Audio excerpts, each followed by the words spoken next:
Hello നമസ്കാരം, രഞ്ജിത്ത്. ഞങ്ങളോട് പലപ്പോഴും സ്ഥിരമായിട്ട് ചോദിക്കുന്നത് ഇന്ന ഒരു പെർട്ടിക്കുലർ ബിസിനസ് തുടങ്ങുമ്പോൾ ഉണ്ടാകുന്ന പ്രശ്നങ്ങൾ എന്തൊക്കെയാണ്, അതൊരു ഇഷ്യൂ ആണോ സാർ എന്നൊക്കെ ചോദിച്ചിട്ട് പലപ്പോഴും ചോദ്യങ്ങൾ വരാറുണ്ട്, സ്ഥിരമായിട്ട് കോളുകൾ വരാറുണ്ട്. ഇന്ന് ഞാൻ സംസാരിക്കാൻ പോകുന്ന ഒരു സലൂൺ തുടങ്ങുമ്പോൾ അല്ലെങ്കിൽ ഒരു ബ്യൂട്ടി പാർലർ എന്ന് വേണമെങ്കിൽ വെച്ചോളൂ, തുടങ്ങുമ്പോൾ ഉണ്ടാകാൻ സാധ്യതയുള്ള പ്രധാനപ്പെട്ട 6 പ്രശ്നങ്ങളാണ്. അതായത് ഈ 6 പ്രശ്നങ്ങൾ കാരണമാണ് പലപ്പോഴും ഇത് വിജയിക്കാതെ പോകുന്നത്.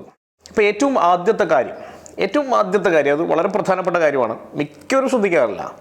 ഇതിൻ്റെ പൊസിഷനിങ്. ആർക്ക് വേണ്ടിയാണ് കൃത്യമായി ഈ ബ്യൂട്ടി പാർലർ അല്ലെങ്കിൽ സലൂൺ എന്നുള്ളത് ഒരു ക്ലാരിറ്റി ഇല്ല.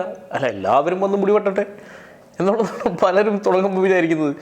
ആർക്ക് വേണ്ടി? അപ്പം എനിക്ക് പരിചയമുള്ള ഒരു ബാർബർ, ഒരു മുടിവെട്ടുകാരൻ, അദ്ദേഹം പുതിയ ഒരു സലൂണൊക്കെ ഇട്ടപ്പോൾ ഞാൻ ചോദിച്ചു, ഇത് ആർക്ക് വേണ്ടിയാണ്? അപ്പോൾ പുള്ളി പറഞ്ഞു, അല്ല ഇത് എല്ലാവർക്കും വേണ്ടിയാണ്, ആർക്ക് വേണമെങ്കിൽ വരാമല്ലോ, എന്താ പ്രശ്നമുള്ളത്? അവിടെയാണ് പ്രശ്നം. എല്ലാവർക്കും വരാൻ പറ്റുമോ എന്നുള്ളതാണ്. അപ്പോൾ ഒരു പെർട്ടിക്കുലർ സോഷ്യൽ സ്റ്റാറ്റസ് ഉള്ള ഒരാൾ വന്നാൽ അയാൾക്ക് ഇരിക്കാൻ പറ്റുന്ന സ്ഥലമാണോ? അയാൾക്ക് ഇരിക്കാൻ പറ്റുന്ന ആളുകൾ തന്നെയാണോ കൂടെ ഉള്ളത്? പറയുമ്പോൾ ആളുകൾ റേസിസം ആണെന്നൊക്കെ പറയും. അങ്ങനെയല്ല, അല്ലെങ്കിൽ ആൾക്കാർ വരില്ല എന്നുള്ളതാണ്. നമുക്ക് എല്ലായിടത്തും കാണുന്ന പോലെ തന്നെ. ഇപ്പോൾ ഫോർ എക്സാമ്പിൾ, നമ്മൾ വളരെ പ്രീമിയത്തിലൊരു സാധനം പ്ലേസ് ചെയ്യുന്ന സമയത്ത് പ്രീമിയറുള്ള ആൾക്കാർ മാത്രമേ അവിടെ പോകുള്ളൂ. അതിന് വേണ്ടി അവരങ്ങനെ പ്ലേസ് ചെയ്യുന്നത് എന്ന് പറയുന്ന പോലെ, നിങ്ങൾ പ്രീമിയം ആളുകളെയാണ് ആവശ്യമുള്ളതെങ്കിൽ നിങ്ങളുടെ ഇൻറ്റീരിയർ എങ്ങനെയായിരിക്കണം, നിങ്ങളുടെ പാർക്കിംഗ് സൗകര്യം എങ്ങനെയായിരിക്കണം, നിങ്ങളുടെ സൈൻ ബോർഡ് എങ്ങനെയായിരിക്കണം, നിങ്ങളുടെ ലോഗോ എങ്ങനെയായിരിക്കണം, നിങ്ങളുടെ ഇൻറ്റീരിയർ എങ്ങനെയായിരിക്കണം, നിങ്ങളുടെ സർവീസസ് എങ്ങനെയായിരിക്കണം, എല്ലാം അങ്ങനെയായിരിക്കണം. അപ്പോൾ പൊസിഷനിങ് നിങ്ങൾക്ക് ക്ലാരിറ്റി ഉണ്ടെങ്കിൽ മാത്രമേ നിങ്ങളുടെ ഇൻറ്റീരിയർ എങ്ങനെ വേണമെന്ന് നിങ്ങൾക്ക് തീരുമാനിക്കാൻ പറ്റൂ, നിങ്ങളുടെ എക്യുപ്മെൻറ്റ്സ് എങ്ങനെ വേണമെന്ന് നിങ്ങൾക്ക് തീരുമാനിക്കാൻ പറ്റൂ. അപ്പോൾ ആദ്യം തീരുമാനിക്കുക, ആരെയാണ് നിങ്ങൾ ടാർഗറ്റ് ചെയ്യുന്നത്. വളരെ പ്രധാനമാണ്. സമൂഹത്തിലെ ഏത് കാറ്റഗറിയിലുള്ള ആൾക്കാരെ നിങ്ങൾ ടാർഗറ്റ് ചെയ്യുന്നു, അവരെത്ര ഫ്രീക്വൻ്റ് ആയിട്ട് വരാൻ സാധ്യതയുണ്ട്. വളരെ ഇമ്പോർട്ടൻ്റ് ആയിട്ടുള്ള കാര്യമാണ്. പ്രീമിയം ആയിട്ടുള്ള ആളുകൾ അവർ ചിലപ്പോൾ ജസ്റ്റ് ഒരു ഗ്രൂമിങ്ങിന് വേണ്ടി ചിലപ്പോൾ ഫ്രീക്വൻസി കൂടാൻ സാധ്യതയുണ്ട്. അതേസമയം പ്രീമിയത്തിലല്ലാത്ത ആളുകൾ ചിലപ്പോൾ 2 മാസം കൂടുമ്പോൾ മാത്രം മുടി വെട്ടുന്ന ആളുകളുണ്ട്. മറ്റൊരു മാസത്തിൽ 2-3 തവണ മുടി ശരിയാക്കുന്ന ആളുകളുണ്ട്. അപ്പോൾ പല തരത്തിലാണ്. ആളുകളുടെ ഫ്രീക്വൻസി വളരെ ഇമ്പോർട്ടൻ്റാണ്. അപ്പോൾ നിങ്ങളുടെ ടാർഗറ്റ് ഓഡിയൻസിനനുസരിച്ച് ഫ്രീക്വൻസി മാറുന്നുണ്ട്, ടാർഗറ്റ് ഓഡിയൻസിനനുസരിച്ച് നിങ്ങളുടെ ഇൻഫ്രാസ്ട്രക്ചർ മാറുന്നുണ്ട്. അപ്പോൾ ഒന്ന് ഉറപ്പിച്ചോളൂ, ടാർഗറ്റ് ഓഡിയൻസ് ഏറ്റവും പ്രധാനപ്പെട്ട ഘടകങ്ങളിലൊന്നാണ്. രണ്ടാമത്തേത് ലൊക്കേഷൻ തന്നെയാണ്, ഒരു സംശയം വേണ്ട. പ്രത്യേകിച്ചും ഒരു സലൂൺ അല്ലെങ്കിൽ ബ്യൂട്ടി പാർലറൊക്കെ ആകുമ്പോൾ ലൊക്കേഷൻ വളരെ പ്രധാനപ്പെട്ട ഒരു സംഗതിയാണ്. നമ്മുടെ ചുറ്റും എത്രമാത്രം കോമ്പറ്റീറ്റേഴ്സ് ഉണ്ട്. കാരണം ഭയങ്കരമായിട്ടുള്ള ഒരു ബ്രാൻഡ് ലോയൽറ്റി ഉള്ള ഒരു സംഭവമൊന്നുമല്ല ഇത്.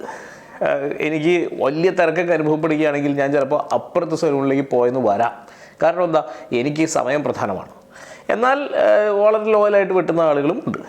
പക്ഷേ ആ ലോയലായിട്ടുള്ള ആളുകളെ കൂടി വെറുപ്പിക്കുന്ന തരത്തിലേക്ക് ചിലപ്പോൾ നമ്മുടെ ക്രൗഡ് മാനേജ്മെൻറ്റ് മോശമാണെങ്കിൽ ചിലപ്പോൾ നമ്മുടെ കാര്യങ്ങൾ പോയേക്കാം. അപ്പോൾ അതുകൊണ്ട് തന്നെ ലൊക്കേഷൻ നോക്കുക. അവിടെ ശക്തമായ കോമ്പറ്റീഷനുള്ള സ്ഥലമാണോ, അവിടെ ആവശ്യകതയുണ്ടോ എന്നുള്ളത് നോക്കുക. അതിനേക്കാൾ ഉപരിയായി ആ ലൊക്കേഷനിൽ ആക്സസിബിലിറ്റി ഉണ്ടോ, ആളുകൾക്ക് വരാൻ പറ്റുമോ, നിൽക്കാൻ പറ്റുമോ, ഇരിക്കാൻ പറ്റുമോ, പാർക്ക് ചെയ്യാൻ സാധിക്കുമോ, വിസിബിലിറ്റി ഉണ്ടോ, പ്രധാനമല്ലേ. പലപ്പോഴും നമ്മൾ ഇങ്ങനെ പോകുന്ന സമയത്ത് നിങ്ങൾ വെറുതെ ബസ്സിലൊക്കെ പോകുന്ന സമയത്തേ സലൂണുകളുണ്ടോ എന്നുള്ളത് നിങ്ങൾ സെർച്ച് ചെയ്ത് നോക്കിക്കോളൂ. നിങ്ങൾ ഒട്ടുമിക്ക സലൂണുകൾ നിങ്ങൾക്ക് കാണാൻ പറ്റില്ല വിസിബിളായിട്ട്. ഉള്ളിലൊക്കെ ആയിരിക്കും, വാടകയൊക്കെ കുറയ്ക്കാൻ വേണ്ടിയിട്ടാണ്. അപ്പോൾ എപ്പോഴാണോ നിങ്ങൾ കുറച്ച് ബെറ്ററായി പൊസിഷൻ ചെയ്യാൻ ആഗ്രഹിക്കുന്നത്, വിസിബിലിറ്റി ഉണ്ടായാൽ പറ്റും. അല്ലെങ്കിൽ കുഴപ്പമില്ല, ആൾക്കാർ അന്വേഷിച്ച് പിടിച്ച് വന്നോളും. പക്ഷേ ഇനിയുള്ള കാലത്തൊരു കാര്യം മനസ്സിലാക്കുക, ആളുകൾ അങ്ങനെ അന്വേഷിച്ച് പിടിച്ച് വരാൻ മാത്രം ആവശ്യകത അവർക്കില്ല എന്നുള്ളത് മനസ്സിലാക്കുക. അപ്പോൾ അത്യാവശ്യം വിസിബിലിറ്റി നമ്മൾ കൊടുക്കണം, അത്യാവശ്യം ബ്രാൻഡിങ് കൊടുക്കണം. എന്നാൽ മാത്രമേ ഇതിനെ അടുത്ത ലെവലിലേക്ക് കൊണ്ടുപോകാൻ സാധിക്കൂ. അപ്പോൾ ലൊക്കേഷൻ വളരെ പ്രധാനമാണ്. മൂന്നാമത്തെ കാര്യം ഇൻസഫിഷ്യൻറ്റ് ബഡ്ജറ്റിങ്ങും ഫൈനാൻഷ്യൽ പ്ലാനിങ്ങുമാണ്. എൻ്റെ അമ്മോ, ഞാനിതുവരെ കണ്ടിട്ടേ ഇല്ല.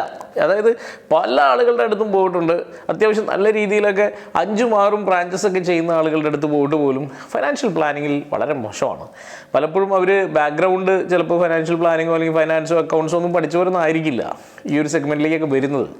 പക്ഷെ അത് പഠിച്ചേ പറ്റൂ. നമ്മളൊരു ഓൺട്രപ്രണർ ആവുന്ന സമയത്ത് നമുക്ക് ഏകദേശം ധാരണ ഉണ്ടാവണം, എത്ര ഇൻവെസ്റ്റ്മെൻറ്റ് വേണം, ഏത് രീതിയിലാണ് വേണ്ടേ, എത്ര എക്യുപ്മെൻറ്റ്സാണ് വേണ്ടേ, എത്ര മാൻ പവറാണ് വേണ്ടേ, എന്ത് റിസോഴ്സസാണ് വേണ്ടേ, നമുക്ക് ധാരണ വേണ്ടേ, എന്തൊക്കെ കൺസ്യൂമബിൾസ് വേണം. ഈ ധാരണ ഇല്ലെങ്കിൽ ഇത് വലിയ പ്രശ്നത്തിലേക്ക് പോകും. കാരണം ഇതിങ്ങനെ റൊട്ടേറ്റ് ചെയ്തുകൊണ്ടിരിക്കുന്ന മണിയാണ്. പ്രത്യേകിച്ചും ഈ ബ്യൂട്ടി പാർലർ സലൂണിലൊക്കെ പൈസ ഇങ്ങനെ ക്യാഷ് ഫ്ലോ ഇങ്ങനെ വന്നുകൊണ്ടിരിക്കുക, അത് റൊട്ടേറ്റ് ചെയ്ത് ഇങ്ങനെ പോയിക്കൊണ്ടിരിക്കുക. അപ്പുറത്ത് കൺസ്യൂമബിൾസിന് വേണ്ടി പോകുന്നുണ്ടാവും, ഇവിടുന്ന് എല്ലാ ദിവസവും വരുന്നുണ്ടാവും, അപ്പുറത്ത് റെൻറ്റിന് പോകുന്നുണ്ടാവും, ലൈറ്റിന് പോകുന്നു, കറണ്ടിന് പോകുന്നുണ്ടാവും. അങ്ങനെ പല കാര്യങ്ങൾക്ക് അങ്ങോട്ടും ഇങ്ങോട്ടും ഇങ്ങനെ പോയിക്കൊണ്ടിരിക്കും എല്ലാ ദിവസവും എന്നുള്ള രീതിയിൽ റൊട്ടേറ്റ് ചെയ്തുകൊണ്ടിരിക്കും. നമുക്ക് നോക്കുമ്പോൾ കയ്യിൽ പൈസ ഇഷ്ടം പോലെ ഉള്ളതായിട്ട് നമുക്ക് തോന്നിയേക്കാം. കൃത്യമായിട്ടുള്ള ഫൈനാൻഷ്യൽ പ്ലാനിങ് അല്ലെങ്കിൽ എൻഡ് ഓഫ് ദ ഡേ കയ്യിലൊന്നും ഉണ്ടാവില്ല, അങ്ങോട്ട് കൊടുക്കാനായിരിക്കും എല്ലാം ഉണ്ടാവുക. അങ്ങനെയാണ് പലരും നഷ്ടത്തിലേക്ക് പോകുന്നത്. അതൊരു വലിയ പ്രശ്നമാണ്. നാലാമത്തെ പ്രശ്നം സ്റ്റാഫാണ്.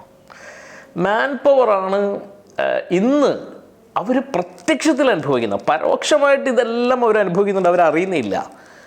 പക്ഷേ പ്രത്യക്ഷത്തിൽ അനുഭവിക്കുന്ന ഏറ്റവും വലിയ പ്രശ്നം മാൻ പവറിൻ്റെ മാനേജ്മെൻറ്റാണ്.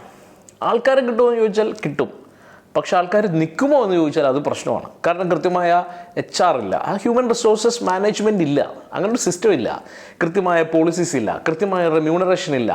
റെമ്യൂണറേഷൻ കൊടുത്താലും അപ്പുറത്ത് കൂടുതൽ കൊടുക്കാനുണ്ടെങ്കിൽ അവർ അവിടേക്ക് ചാടി പോകുന്നു. കാരണം എന്താ വെച്ചാൽ ഇവിടെ അതിനുള്ള നിൽക്കാൻ എന്തെങ്കിലും കാരണം വേണ്ടേ.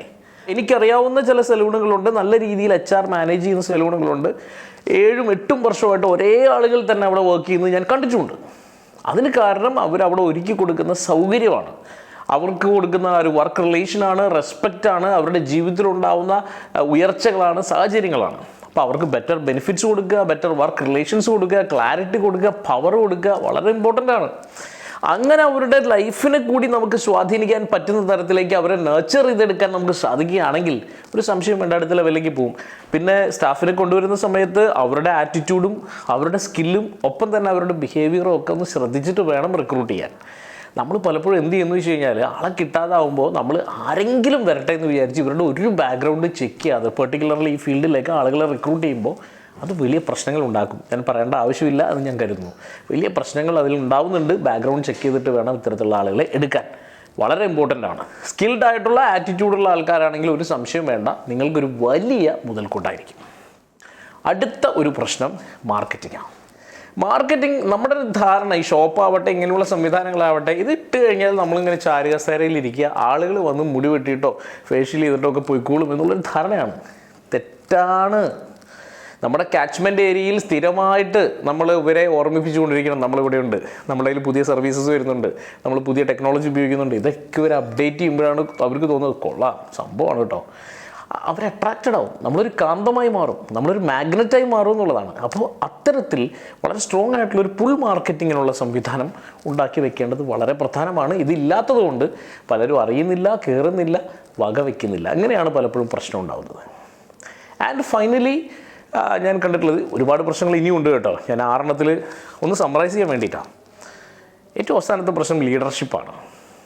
പലപ്പോഴും ഒരു കൃത്യമായ ലീഡർഷിപ്പ് ഉണ്ടാവില്ല, കൃത്യമായ കമ്മ്യൂണിക്കേഷൻ അല്ല, നല്ല രീതിയിലല്ല ആളുകളോട് കമ്മ്യൂണിക്കേറ്റ് ചെയ്യുന്നത്, കൃത്യമായ രീതിയിലല്ല കമ്മ്യൂണിക്കേറ്റ് ചെയ്യുന്നത്, കൃത്യമായിട്ടുള്ള വിശദാംശങ്ങളല്ല അവർക്ക് കൊടുക്കുന്നത്, പോളിസി കമ്മ്യൂണിക്കേറ്റ് ചെയ്യുന്നത് മോശമാണ്, റിപ്പോർട്ടിംഗ് ഇല്ല, ക്യാഷ് മാനേജ്മെൻറ്റ് മോശമാണ്. ചുരുക്കി പറഞ്ഞാൽ ലീഡർ എന്നുള്ള രീതിയിൽ പലരും പരാജയങ്ങളാണ്. കൃത്യമായി മോണിറ്ററിങ് നടക്കുന്നില്ല, അതിനു വേണ്ടിയുള്ള സിസ്റ്റംസ് അവിടെ ഇല്ലതാനും. കമ്പ്യൂട്ടറിലൊന്നും എൻ്റർ ചെയ്യുക എന്ന് പറയുന്ന ഒരു പരിപാടിയേ ഇല്ല, സോഫ്റ്റ്വെയർ ഉപയോഗിക്കാറേ ഇല്ല മിക്ക സ്ഥലങ്ങളിലേക്ക്. എല്ലായിടത്തെയും കാര്യമല്ല, വലുതായിട്ടുള്ള സ്ഥാപനങ്ങൾ ഇത് ഉപയോഗിച്ചിട്ടുള്ളത് കൊണ്ടാണ് വലുതായിട്ടുള്ളത്. അല്ലാത്ത സ്ഥാപനങ്ങളിൽ പലപ്പോഴും പലതരത്തിലുള്ള കാര്യങ്ങൾക്ക് വേണ്ടി ഇവരിത് ഉപയോഗിക്കില്ല. ഇവർക്ക് പറയാൻ 100 കൂട്ടം ജസ്റ്റിഫിക്കേഷൻസ് ഉണ്ടാവും. ഒരു കാര്യം ഞാൻ പറഞ്ഞോട്ടെ, സോഫ്റ്റ്വെയറോ ഇത്തരത്തിലുള്ള മോണിറ്ററിംഗ് സിസ്റ്റംസോ നിങ്ങൾ ഉപയോഗിച്ചില്ലെങ്കിൽ നിങ്ങൾ വലുതാവാനുള്ള സാധ്യത കുറഞ്ഞു വരും, അത്രയേ ഉള്ളൂ. നിങ്ങൾക്ക് വലുതാവണോ ഇത്തരത്തിലുള്ള ടെക്നോളജി പ്ലാറ്റ്ഫോംസ് ഉപയോഗിച്ച് പറ്റൂ, നിങ്ങൾ സിസ്റ്റമാറ്റിക്കായേ പറ്റൂ. അപ്പോൾ ഈ 6 കാരണങ്ങൾ കൊണ്ടാണ് പ്രധാനമായും കേരളത്തിലുള്ള സലൂണുകളും ബ്യൂട്ടി പാർലറുകളും രക്ഷപ്പെടാതെ പോകുന്നത്.